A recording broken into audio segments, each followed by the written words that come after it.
So, ano po? Nagplano kami kanina eh, sabi ko. Yung sa kanya ko, wala kami sa kanya. Yung wala siyang dahilan eh, you're not human anymore ba? Isip mo kung gumawa ka ng bagay o wala. gawin ko yan. May dahilan ba? Wala. Because Yeah, they're arguing about something. you told yourself to do it. And there's a The reason you did it was to show me. It's such a canteen moment. Look at still confused, like what's going on, bro? Look. And there's a The reason you did it was to show me. Everyone's talking and they are arguing. It's so funny. May ginagawa akong bagay na wala lang. Okay, di ba? So walang because wala ka. Hindi.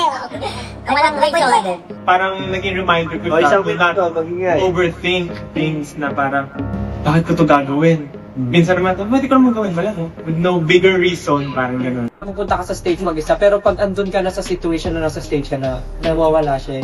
Feeling ko They're talaga, pinching each other and look at Josh. Just like, bro, what are you guys doing? Let me see. Look. kaya pupunta ka sa stage mag-isa, pero pag andun ka na sa situation na nasa stage ka na, nawawala siya. These two sitting behind and doing the backbencher things. Feeling ko talaga doing solo nung time na yung last year. Parang, I think, Look at Philippe and Justin. This is so funny. mas lalong na-ignite yung pagiging performer sa akin. Parang, yun talaga yung gusto kong gawin. Like, nasabi ko siguro hanggang matay ako, yun yung gusto kong gawin. Mag-perform talaga. So, feeling ko yun yung maambag ko dito. And I'm sure naman may mga natap kami, like, Possible Connection, mga different groups of This is so funny.